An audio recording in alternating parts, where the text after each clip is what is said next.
Hello everyone. स्वागत है आप सबका इस शिक्षाप्रद यूट्यूब चैनल पर। मैं सुमित सिंह आपको फिजिक्स साइंस जो है बड़े ही सिंपल स्मार्ट तरीके से जो है आपको पढ़ा रहा हूं। और जैसे कि आप सबको पता है कि हम सुपर साइंस सेशन को हम पढ़ रहे हैं और इस सेशन को मैं लेके आया हूं हिंदी में। ठीक है, तो जो हिंदी माध्यम के बच्चे हैं जिनको जो साइंस इंग्लिश में पढ़ने में दिक्कत आती है उन सब के लिए जो है ये क्लासेस चल रही हैं। और इसी सेशन की आज क्लास थर्ड है। ठीक है प्यारे बच्चों, तो फोकस के साथ जो है आप बस बने रहिए और मैं पूरा सिलेबस आपको साइंस का जो है हिंदी लैंग्वेज में करवाने वाला हूँ। तो क्लास फर्स्ट में हमने इंट्रोडक्शन ऑफ फिजिक्स किया था और साथ के साथ यूनिट और मेजरमेंट के चैप्टर को किया था। सेकंड क्लास में हमने मोशन गति के चैप्टर को जो है हमने किया था। कुछ फंडामेंटल जो है हमारे दूरी, विस्थापन, वेग, इन सब चीजों को हमने पढ़ा था, त्वरण को पढ़ा था।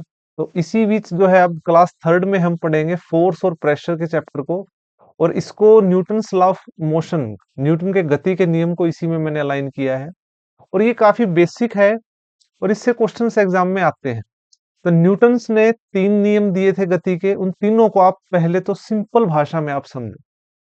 फॉर एग्जाम्पल, सर्दियों का समय है और आप रजाई के अंदर सो रहे हैं, तो आपका उठने का मन ही नहीं करेगा। तो ये जो स्थिति है ये न्यूटन का फर्स्ट नियम है प्यारे बच्चों, कि आप जिस अवस्था में हैं उस अवस्था में परिवर्तन चाहते ही नहीं है और ना ही वो परिवर्तन होगा। ठीक है, तो आप अगर रेस्ट में है तो रेस्ट में रहेंगे, मोशन में है तो मोशन में। तो आप जब रजाई में सो रहे हैं तो आपको अच्छी नींद आती है तो आप उसी पोजीशन में रहना पसंद करते हैं। ठीक है, ये वस्तु का नियम है एक तरह से। सेकंड, अब न्यूटन सेकंड लॉ की अब मैं बात करूं तो आपकी जो वो स्थिति है, रजाई में से उठने का मन नहीं कर रहा, लेकिन पेरेंट्स तो उठाएंगे। तो आपको उठाने के लिए जो उनको एक फोर्स यूज करना पड़ेगा, एक बल यूज करना पड़ेगा, वो न्यूटन का सेकंड नियम है प्यारे बच्चों।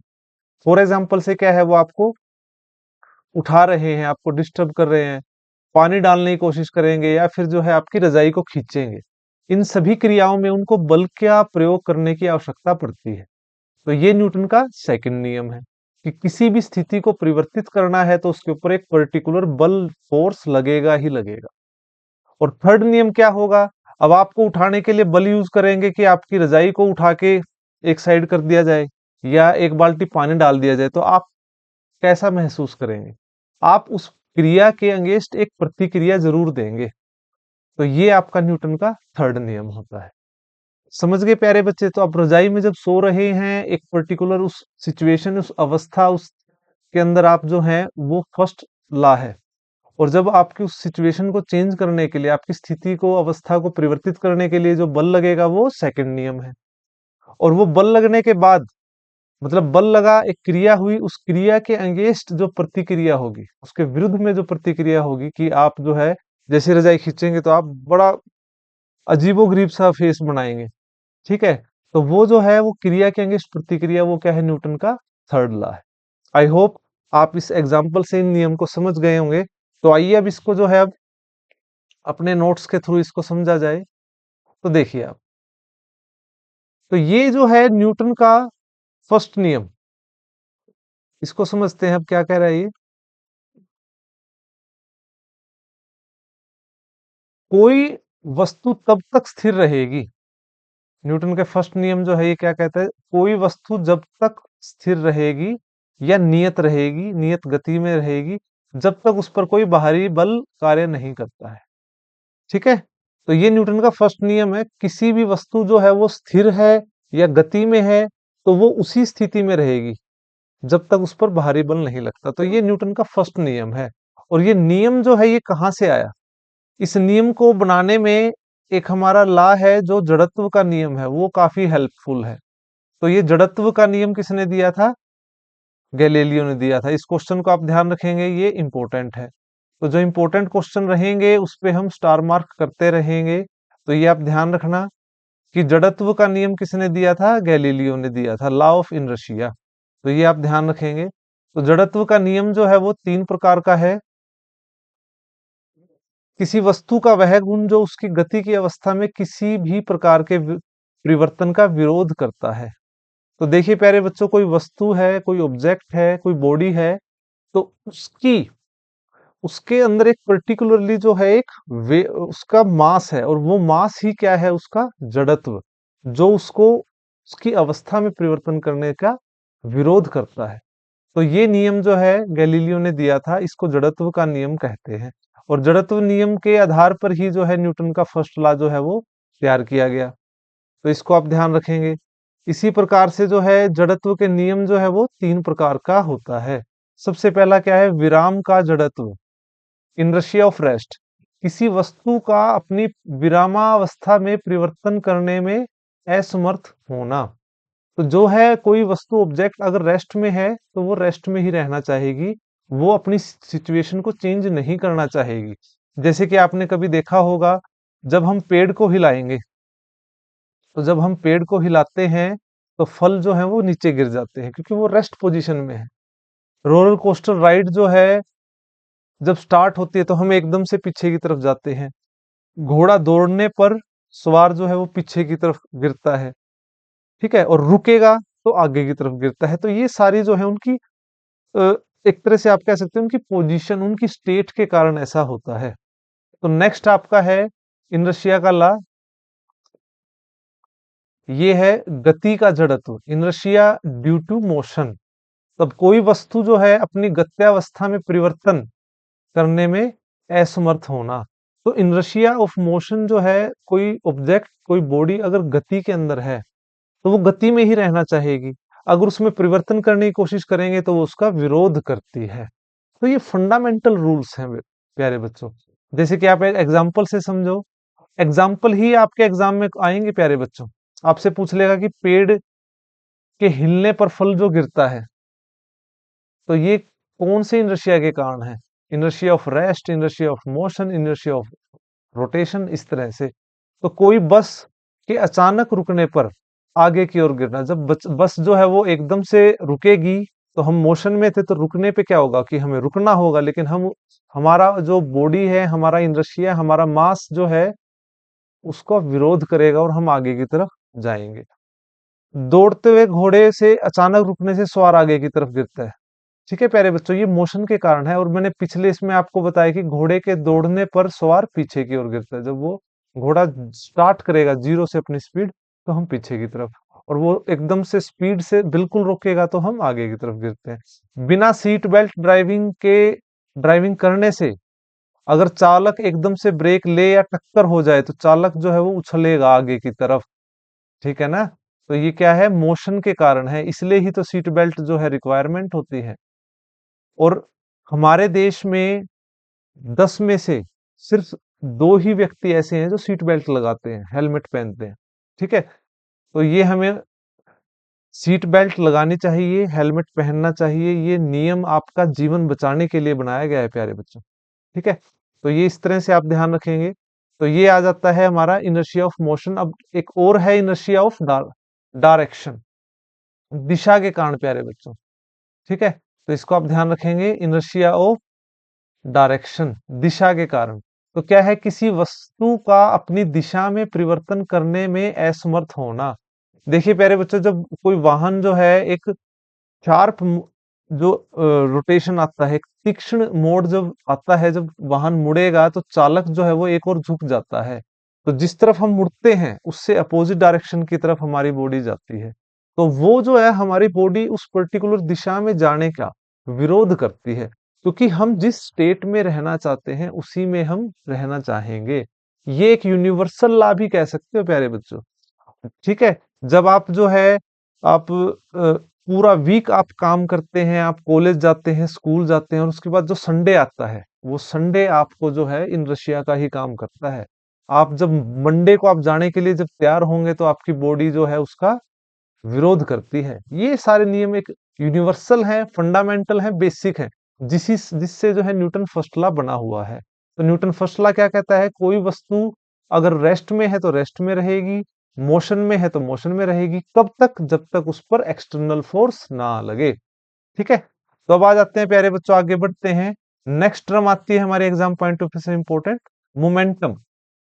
मोमेंटम, संवेग। संवेग एक प्रकार से आप कह सकते हैं कि किसी गतिमान पिंड का एक गुण है जो उस पिंड में उसके द्रव्यमान और गति के आधार पर होता है, गति के आधार पर रहेगा। ठीक है, तो बेसिकली अगर हम बात करें तो ये क्या है हमारा, मास इनटू वेलोसिटी। तो संवेग जो है वो क्या होता है, मास और गति जो है, मास और जो वेलोसिटी है उसका एक तरह से गुणनफल आप कह सकते हैं। तो ये इंपॉर्टेंट टर्म है, एग्जाम पॉइंट ऑफ व्यू से आपसे पूछ सकता है। ठीक है, कि संवेग जो है वो क्या है, एक सदिश राशि है, वेक्टर क्वांटिटी। इसकी एसआई यूनिट आपको ध्यान रखना है। देखिए मास केजी इंटू वेग की क्या होती है, मीटर पर सेकंड, तो ये इसकी क्या होगी, एसआई यूनिट होगी। इसका विमा जो है डायमेंशनल फार्मूला आप ये देखिए, केजी किसके लिए, मास के लिए है, एम किसके लिए है, लेंथ के लिए है, और एस सेकंड जो है वो इसके नीचे है, तो ये क्या हो गया इसका। इस तरह से आप इसको ध्यान रखेंगे। तो ये आ जाता है हमारा मोमेंटम। अगर हम बात करें अब जो है मोमेंटम के साथ इम्पल्स, इसको भी मैं आपको बता देता हूं। इम्पल्स क्या होता है, ये हिंदी में इसको कहेंगे आवेग। तो प्यारे बच्चों, इम्पल्स बेसिकली क्या होता है, जब बल लगता है एक काफी कम समय के लिए, ठीक है, जब फोर्स लगेगा वेरी शॉर्ट इंटरवल के लिए, तो उसको इम्पल्स कहते हैं। उसमें क्या कहेंगे, उसको प्रभाव कहेंगे। तो इम्पल्स जो है, देखो इम्पल्स को कम करने के लिए बाइकों में, गाड़ियों में शॉकर लगाए जाते हैं। दो ट्रेन के जो डब्बे हैं उनके बीच जो है एक, आप कह सकते हैं कि जो है एक रबड़ का बॉक्स लगाया जाता है, जिससे जो है उनके बीच कोलिजन ना हो। बहुत कम समय में ज्यादा फोर्स एकदम से लगता है तो चीजों में नुकसान होने का चांस होता है। ठीक है, तो इम्पल्स जो है वो फोर्स मल्टीप्लाई टाइम होता है। ठीक है, तो ये चीज आप इस तरह से ध्यान रख सकते हैं। जैसे रोड पे जो है बहुत तेज गाड़ी जो आपस में कोलाइड करती है, तो बहुत कम समय में एकदम से फोर्स लगता है, उसका टक्कर होती है, तो उसका रिजल्ट काफी खतरनाक होता है। तो ये भी आप टर्म जो है इसको आप ध्यान रखेंगे। नेक्स्ट आगे बढ़ते हैं। न्यूटन्स न्यूटन का गति का नियम जो है वो दूसरा नियम। ठीक है, बड़े ही आपको एक्सप्लेन करता हुआ मैं बता रहा हूं, तो मैं उम्मीद करूंगा आपको ये चीजें समझ आ रही हैं। न्यूटन सेकंड लॉ क्या कहेगा, किसी भी वस्तु के संवेग में परिवर्तन की दर, संवेग में परिवर्तन की जो दर है उस पर लगाए गए बल के समानुपात होती है। तो इसको आप ध्यान रखेंगे। ठीक है, तो ये चीज भी आपको ध्यान रखनी है कि न्यूटन का सेकंड लॉ क्या कहता है, किसी भी वस्तु के संवेग में परिवर्तन की जो दर है वो उस पर लगाए गए बल के समान अनुपात होती है। तो ये देखिए, आप इसको समझिए। आप अब इसी स्पेस में मैं आपको समझाता हूं। ठीक है, तो ये कहने का क्या मतलब है, संवेग में परिवर्तन, for example P1 minus P2, संवेग में परिवर्तन की दर। ठीक है, तो दर जो होगा तो उसमें नीचे क्या आ जाएगा, टाइम आ जाएगा। तो किसके बराबर होती है, लगाए गए बल के बराबर होती है। अब जो है संवेग क्या होता है, पी क्या होता है, m इंटू वी। तो P1 क्या होगा, m इंटू वी ले लेते हैं। और जो सेकंड है मोमेंटम, मास वही रहेगा, वेलोसिटी चेंज हो जाएगी, तो वो हम इस तरह लिख लेते हैं u के ऊपर, और अपॉन में क्या हो गया t। तो मास तो है क्या, कॉमन, तो v minus you upon T. Final velocity minus initial velocity, change in velocity किसके बराबर होता है, एक्सेलरेशन के बराबर होता है। तो यहां से क्या आ जाएगा, फोर्स हमारा, mass change in velocity upon time, गति के, वेग के कि चेंज होने की दर, परिवर्तन होने की दर को क्या कहते हैं हम, त्वरण, एक्सेलरेशन। तो ये फार्मूला आ जाता है हमारे पास। ठीक है प्यारे बच्चों, तो किसी भी वस्तु की जो स्थिति है उसको परिवर्तन करने में जो बल लगता है, बल क्या होता है, मास इनटू एक्सेलरेशन। तो इसको आप ध्यान रखेंगे, इंपॉर्टेंट है ये एग्जाम पॉइंट ऑफ व्यू से। तो ये न्यूटन सेकंड लॉ है। समय के साथ रेखीय गति में परिवर्तन पिंड के जो द्रव्यमान और त्वरण के गुणनफल के बराबर होता है, जो मैं आपको बता चुका हूं। ये आपको ध्यान रखने हैं। अब एग्जाम्पल, एथलीट प्रभाव को कम, जब कोई एथलीट जो है वो ट्रैक पर दौड़कर अपनी दौड़ पूरी करता है तो वो एकदम से नहीं रुकेगा। तो वो अपनी स्पीड को स्लो करता है, धीरे धीरे धीरे धीरे। वो स्पीड को स्लो किस लिए करता है? ताकि मोमेंटम को कम कर सके। वो जो है, जितना मोमेंटम को धीरे धीरे कम करेगा, तो वो उसके लिए बेटर रहेगा। गेंद को पकड़ने के लिए खिलाड़ी अपना हाथ पीछे लेता है। ये किस न्यूटन के नियम पर आधारित है? न्यूटन के सेकंड नियम। ताकि जो है वो मोमेंटम को कम कर सके। जितना मोमेंटम कम करेगा, उससे उसके ऊपर फोर्स कम लगेगी। उसके हाथ पे फोर्स जो है वो कम लगेगा। अब फोर्स को आप समझिए, एग्जाम पॉइंट ऑफ व्यू से इंपॉर्टेंट है फोर्स। बल जो है क्या है? एक वेक्टर क्वांटिटी है, सदिश राशि है। एसआई यूनिट इसकी न्यूटन है, एग्जाम में डायरेक्ट पूछ लेता है। सीजीएस यूनिट भी पूछता है, इसकी क्या है? डाइन। ठीक है। और फोर्स का फार्मूला आपको पता चल गया है, न्यूटन। और इसका जो है आपको ये ध्यान रखना है, डायमेंशनल फार्मूला M1L1T-2। तो ये आप ध्यान रखेंगे, M L1, और जो है सेकंड का स्क्वायर है, तो ये अपॉन में, तो ये क्या हो गया? इस प्रकार से। ठीक है। और ये भी आपको ध्यान रखना है, ये इंपॉर्टेंट आपके एग्जाम पॉइंट ऑफ व्यू से। एक न्यूटन जो है वो कितने डाइन के बराबर होता है? तो ये बहुत इंपॉर्टेंट है एग्जाम पॉइंट ऑफ व्यू से, वेरी वेरी इंपॉर्टेंट।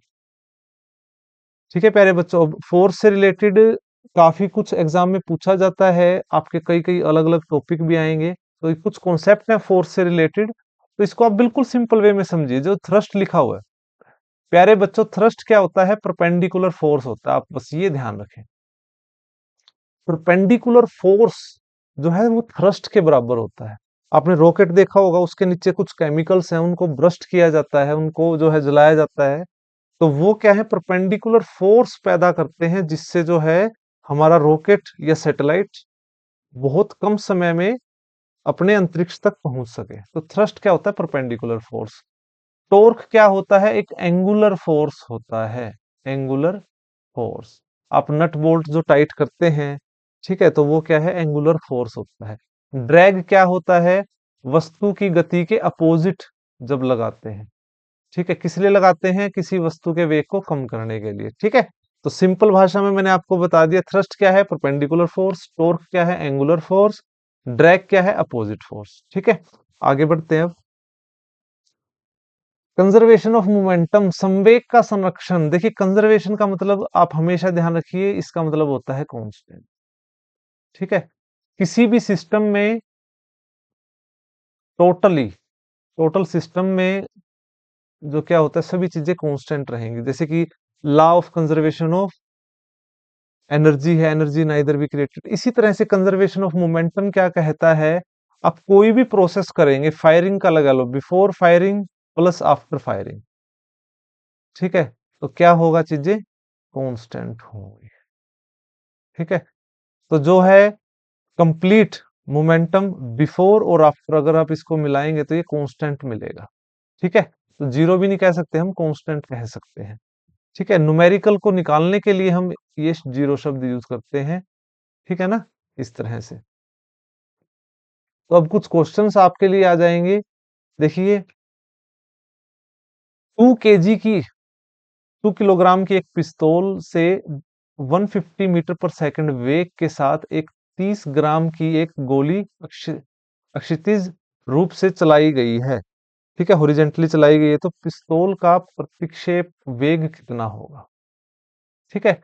तो वही है, अब law of conservation of momentum आपने पढ़ा है।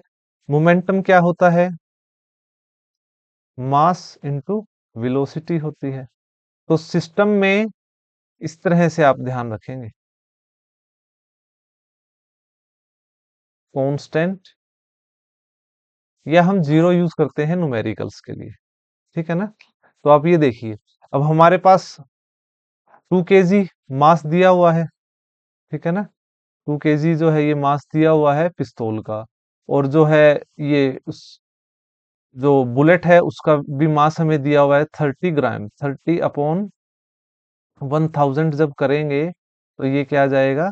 0.03 kg। ठीक है। हम जो यूनिट्स हैं उनको सेम कर लेंगे। एक तो एक पिस्तौल से 150 मीटर पर सेकंड के वेग से, तो ये जो जो स्पीड है ये किसकी है? बुलेट की, गोली की स्पीड है। हमें बंदूक की बतानी है कि वो किस स्पीड के साथ पीछे की तरफ आएगी।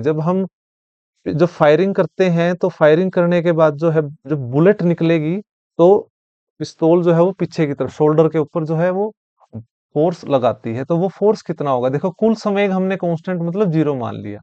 तो आप ये देखिए m इंटू वी, तो ये हमने बुलेट का जो है मास ये ले लिया और उसकी जो स्पीड ले ली, जो हमारी पिस्तौल है उसका मास ले लिया और उसकी वेलोसिटी हमें निकालनी है। तो ये सिंपल है, इसको निकाल सकते हैं हम, कोई ज्यादा दिक्कत वाली बात नहीं है।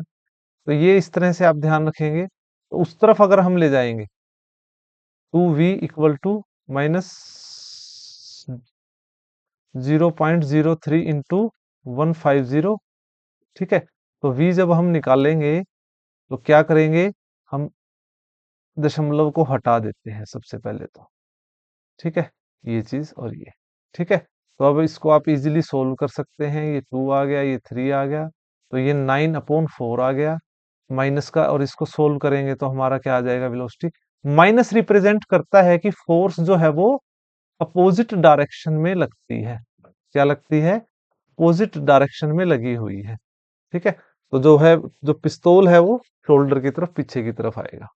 ठीक है, तो ये क्वेश्चन बेटा आपके जो एयरफोर्स में यूपीएससी के एग्जाम्स में पूछे जाते हैं, इसलिए मैं बता रहा हूँ। लेकिन आज के समय में अब हर एग्जाम्स में न्यूमेरिकल आते हैं, आप उठा के देख लीजिए। नेक्स्ट है न्यूमेरिकल। 10 मीटर पर सेकंड से गतिमान एक 2000 किलो का एक ट्रक ट्रैफिक लाइट पर खड़ी एक कार से टकरा गया। ओहो। ठीक है, टकराव के बाद दोनों एक साथ 8 मीटर पर सेकंड गति के साथ चलते हैं।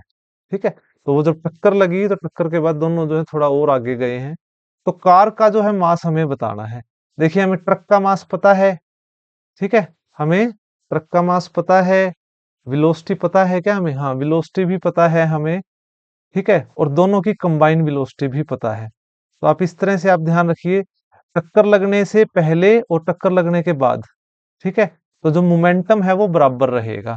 तो आप ये चीज इस तरह से ध्यान रखिए, टक्कर लगने से पहले जो मास है वो कितना था ट्रक का, वो इतना है। वेलोसिटी 10 मीटर पर सेकंड के उससे टकराई है। मास हमें पता नहीं है, कार का निकालना है। और वो उसकी वेलोसिटी क्या थी? जीरो थी। इक्वल टू दोनों m अपो प्लस m, दोनों का मास हमने यहाँ प्लस, वेलोसिटी सेम है क्योंकि दोनों सेम गति के से थोड़ा सा आगे गई है 8। तो ये इक्वेशन आ गई हमारी, ये टर्म जीरो हो गई। तो ये 20,000 और जो है 8 इसके नीचे चला जाएगा, तो ये 2500। अब 2000 प्लस m, तो इस तरह से जब इसको हम सोल्व करेंगे तो मास जो है कार का कितना आ जाएगा? 500 केजी। तो मेन चीज जो है प्यारे बच्चों, आपको ये चीज ध्यान रखनी है।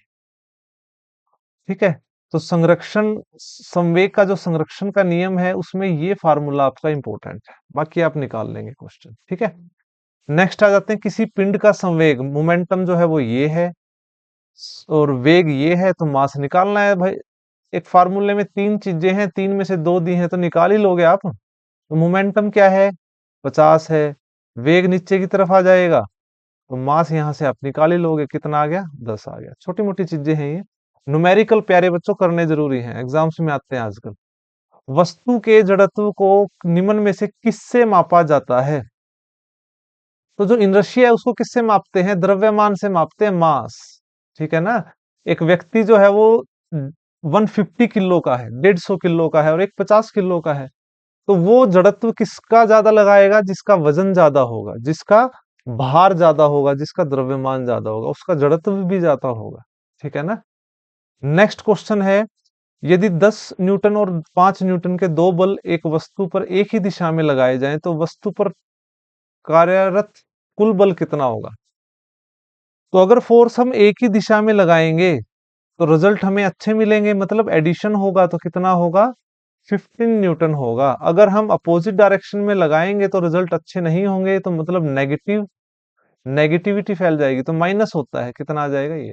तो प्यारे बच्चों, जब आप अपन किसी भी कार्य को करते हैं और उस कार्य को करने के लिए एक ही दिशा में लक्ष्य की ओर अग्रसर हो जाते हैं, तो वो पॉजिटिविटी का सिंबल बन जाता है और आपके जीवन में एक सकारात्मक बदलाव लेके आता है। और जो है आप अपने बेहतरीन भविष्य की ओर बढ़ जाते हैं। और जब आप किसी कार्य को करने के लिए अलग अलग दिशाओं में भागते हो, तब जो है आप जीवन में नेगेटिविटी के साथ आप फंस जाते हैं और जीवन में आप कहीं भी नहीं पहुंच पाते हैं, निराशा हाथ लगती है। इसलिए हमेशा make your target, focus on your target and follow only one path to achieve that goal. Okay. I hope you understand. Next है, एक स्थिर बल इतने सेकंड की अवधि के लिए 5 किलोग्राम द्रव्यमान की वस्तु पर कार्य करता है। तो आप जो भी चीजें लिख दी होती है ना, आप लिख लिया करो। देखो टाइम दिया है, ठीक है, वस्तु का द्रव्यमान हमें दिया है, यह वस्तु के वेग को इतने से इतने तक बढ़ा देता है। तो ये इनिशियल वेलोसिटी है, फाइनल वेलोसिटी है, लिख लिया हमने। तो प्रयुक्त बल की मात्रा बतानी है, तो हमने कौन सा ऐसा फोर्स लगाया है 5 किलो की वस्तु के ऊपर जिससे उसकी स्पीड 4 से 7 हो गई है। तो फोर्स हमें निकालना है। तो फोर्स हमें जब भी निकालना है तो फोर्स क्या होता है, मास इंटू एक्सेलरेशन, ठीक है, द्रव्यमान इंटू त्वरण। तो हमें एक्सेलरेशन निकालना है। एक्सेलरेशन कहां से निकलेगा, change in velocity upon time, ठीक है ना। तो ये इस तरह से आपको ध्यान रखना है। तो देखिए एक्सेलरेशन हम निकाल लेंगे, दोनों वेलोसिटी हमारे पास है, वेग है, इनकी वैल्यू पुट करी हमने, 3/2 आ गया, 1.5 आ गया ये, ठीक है। अब हम फोर्स में इसकी वैल्यू पुट कर देंगे, 5 × 3/2। तो इस तरह से हमारा फोर्स जो है ये आ जाएगा। तो न्यूमेरिकल बड़े आसान होते हैं, आपके लिए फार्मूला ही जो है सबसे इंपॉर्टेंट है। निम्नलिखित में से किसके मध्य जड़त्व का मान अधिकतम होगा, ठीक है, जड़त्व का मान अधिकतम किसके बीच होगा, जिसका द्रव्यमान सबसे ज्यादा होगा, द्रव्यमान जिसका ज्यादा होगा, ठीक है। तो वो आपने सुना होगा कि भाई मूवी थी एक, हद कर दिया आपने, तो उसमें जो है हमारे सतीश कौशिक साहब वो कहते हैं कि अरे भाई मेरे मेरा वजन ज्यादा है तो मेरी बात का वजन भी ज्यादा है, ठीक है। तो उसी तरह से है ये, जोक्स अपार्ट। तो जड़त्व किस पे डिपेंड करता है, वजन पे। वजन जिसका ज्यादा है तो उसकी बात का वजन भी ज्यादा है। तो यहाँ वजन सबसे ज्यादा किसका है, रबड़ बॉल पत्थर का, या बस और स्कूटर का, सिक्कों का, या रेलगाड़ी और जहाज का। बिल्कुल इनका जहाज का और इनका ज्यादा है, तो जड़त्व इसी में ज्यादा है, ठीक है। तो ये क्वेश्चंस आपको सिर्फ ये कॉन्सेप्ट समझाने के लिए दिए गए हैं, ठीक है। नेक्स्ट आ जाते हैं अब Newton third law of motion. देखिए हमने जब क्लास शुरू की थी तो मैंने आपको विद इन सेकेंड्स तीनों लॉ समझा दिए थे, लेकिन अब इनको हम थोड़ा फिजिक्स की भाषा में भी समझें तो हमारे लिए अच्छा रहेगा, ठीक है। तो आप ये देखिए थर्ड लॉ क्या कहता है, प्रत्येक क्रिया के सदैव उसके विपरीत भी जो है क्या होता है, ठीक है, प्रत्येक क्रिया की सदैव बराबर और विपरीत दिशा में प्रतिक्रिया होती है, ठीक है। हमेशा जो है कोई भी क्रिया होगी उसके जो विपरीत दिशा में एक प्रतिक्रिया जरूर होती है, एक्शन के साथ रिएक्शन जरूर होता है, ठीक है। आजकल बहुत ज्यादा होता है। आप रोड पे देखते हैं थोड़ा सा गाड़ी वगैरह टच हो जाती है तो वो क्रिया के अगेंस्ट प्रतिक्रिया बड़ी शानदार होती है, ठीक है। तो लोग फिर इंस्टाग्राम पे वो वीडियोस डाल देते हैं कि हमारे देश में कितने सभ्य लोग रहते हैं। तो आपसे ये क्वेश्चन एग्जाम में पूछता है प्यारे बच्चों, क्वेश्चन पे आते हैं कि आपको जो एग्जाम्पल दिखाई दे रहे हैं, एक जो स्विमर है जब वो पानी में बढ़ता है, स्विमिंग करता है, तो पानी पीछे की ओर धकेलता है। तो वो जब कोई क्रिया कर रहा है तो उसके अगेंस्ट प्रतिक्रिया होती है जिससे पानी पीछे की ओर जाता है। तो ये किस नियम पे आधारित है, थर्ड पे। जब आप किसी बोट पे बैठते हैं तो प्लेटफॉर्म से जब बोट की तरफ पैर रखते हैं, तो जैसे ही आप पैर आगे रखेंगे तो बोट पीछे की तरफ जाता है। जब आप जो है फायरिंग करते हैं तो बंदूक, गोली जब निकलती है तो बंदूक पीछे की तरफ जाती है। रॉकेट का सिद्धांत जो है वो न्यूटन थर्ड लॉ पे भी डिपेंड है, प्लस जो है वो संवेग का संरक्षण पे भी डिपेंड है, कंजर्वेशन ऑफ मोमेंटम पर भी डिपेंड करता है, ठीक है। जब गैसेस जो है फोर्स नीचे की तरफ लगाएंगे तो रॉकेट ऊपर की तरफ जाता है, ठीक है। तो इसको आप ध्यान रखेंगे। नेक्स्ट आगे बढ़ते हैं। क्वेश्चन एक, 70 kg का एक आदमी है, 50 न्यूटन के बल से एक 70 किलो का एक आदमी है जो 50 न्यूटन का फोर्स जो है वो लगाता है किस पर, एक आदमी जिसका वजन 50 किलो है, तो धक्का देता है। तो 50 किलो वाले आदमी ने दूसरे व्यक्ति पर को कितने बल से धकेला है, जितना उसका बल है उसी से धकेलेगा, ठीक है ना। तो ये चीज आपको ध्यान रखना है। तो अगर जो है एक व्यक्ति 70 किलो का है, उसने फोर्स लगाया कितना, 50 किलो, 50 न्यूटन सॉरी, तो किस पर, दूसरे व्यक्ति के ऊपर। तो ये एक व्यक्ति है,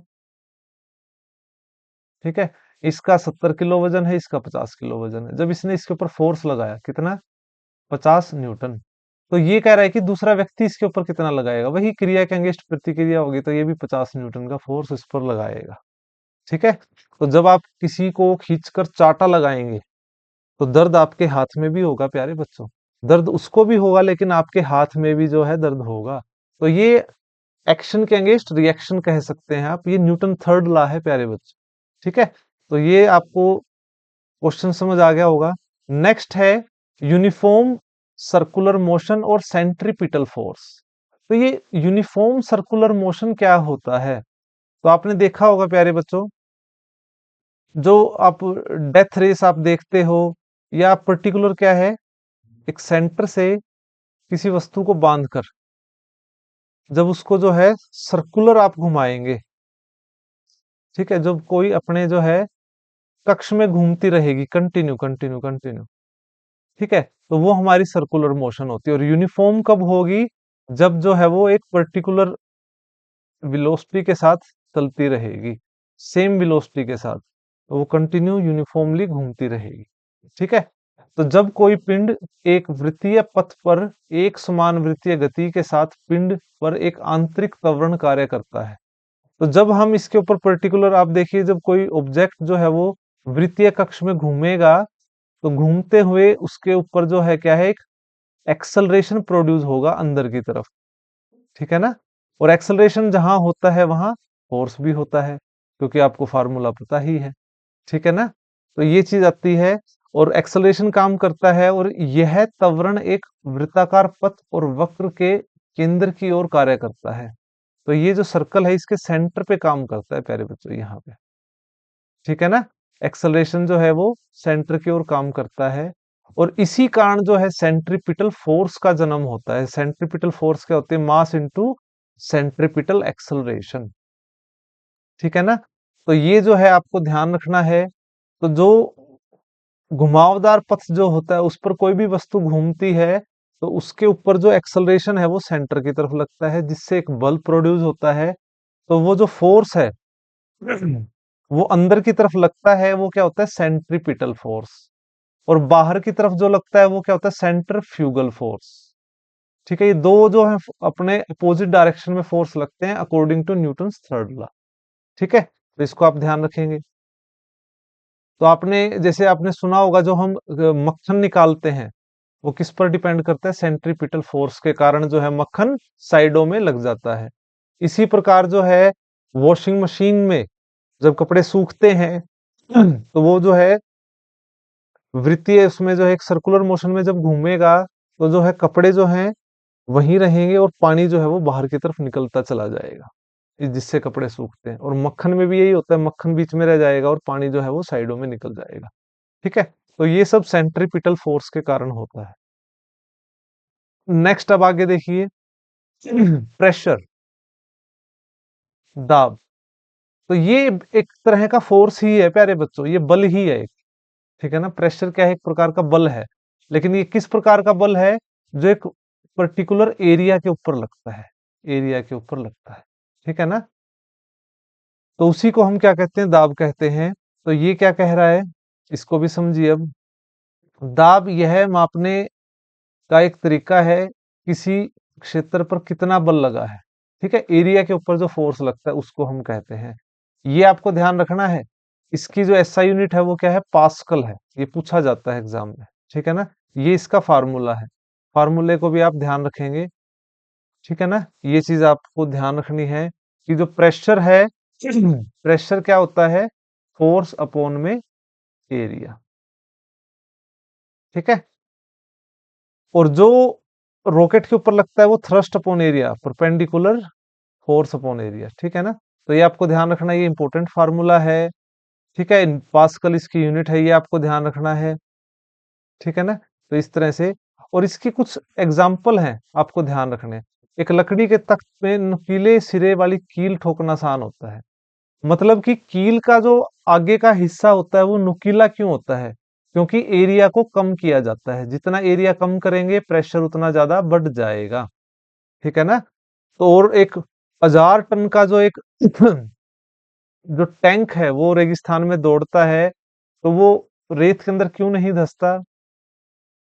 क्योंकि उसका एरिया बढ़ा देते हैं ताकि प्रेशर कम हो। ऊंट जो है वो रेगिस्तान में आसानी से चल पाता है, हम जब चलते हैं तो हमारे पैर उसके अंदर चले जाते हैं, क्योंकि ऊंट का पैर चपटा होता है और उसका एरिया ज्यादा होता है, प्रेशर वो कम एक्सर्ट करता है। तो इस तरह के क्वेश्चन एग्जाम में पूछा जाता है। Why camels are easily run on desert.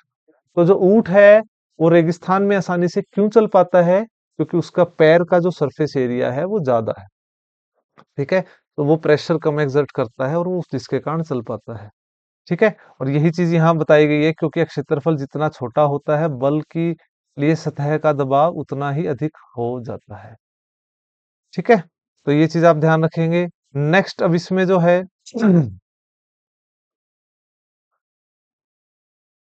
वायु और जल दाब की इसमें बात कर रहे हैं। तो वायु दाब वायुमंडल में हमारे ऊपर वायु के भार के बराबर होता है। ठीक है ना, वायु दाब को बैरोमीटर में मापा जाता है, ये इंपॉर्टेंट क्वेश्चन है प्यारे बच्चे। ठीक है ना, बैरोमीटर। और बैरोमीटर का आविष्कार किसने किया है, टोरी सेली ने किया है, ये भी इंपॉर्टेंट क्वेश्चन है। ठीक है ना, और एक बैरोमीटर किसके बराबर होता है, 10⁵ पास्कल के बराबर होता है, तो इसको भी आप ध्यान रखेंगे। बैरोमीटर के अंदर जो है, ठीक है, अलग अलग इंडिकेशंस होते हैं। ठीक है ना, तो उसको आप ध्यान रखेंगे। अगर बैरोमीटर में एकदम से, ठीक है, उसके अंदर फॉल आ जाए तो मतलब क्या है, स्ट्रोम आने वाला है, रेन आने वाला है। और वो एकदम से अगर उसकी सुई जो है उठेगी और आराम आराम से सुई उठेगी तो मतलब आसमान साफ होने वाला है, क्लीन होने वाला है। तो मौसम के साथ वायुदाब बदलता है। ठीक है ना, जैसे जैसे वेदर चेंज होता है तो जो है एटमॉस्फेरिक प्रेशर भी चेंज होता है। जब हाई प्रेशर होता है तो ठंडी हवा नीचे की ओर आ जाती है और आसमान क्या रहता है, साफ, और बैरोमीटर के अंदर जो है सुई आराम से धीरे धीरे जो है वो उठती है। ठीक है, और जब निम्न दाब होता है तो गर्म हवा ऊपर की तरफ उठती है, और जो है जो वर्षा है या बादल जो है वो हाई प्रेशर से लो प्रेशर की तरफ पहुंच जाते हैं और फिर बारिश होती है। ठीक है, तो ये चीज आपको ध्यान रखनी है। तो मुझे उम्मीद है कि आपको जो है ये चैप्टर अच्छे से समझ आया होगा। इसके अंदर जो है काफी सारे इंपॉर्टेंट क्वेश्चन है जो हमने कवर किए हैं। आई hope you understand very well. इसी के साथ आज की क्लास यहाँ खत्म करते हैं, अगली क्लास में मिलेंगे नए चैप्टर के साथ। धन्यवाद।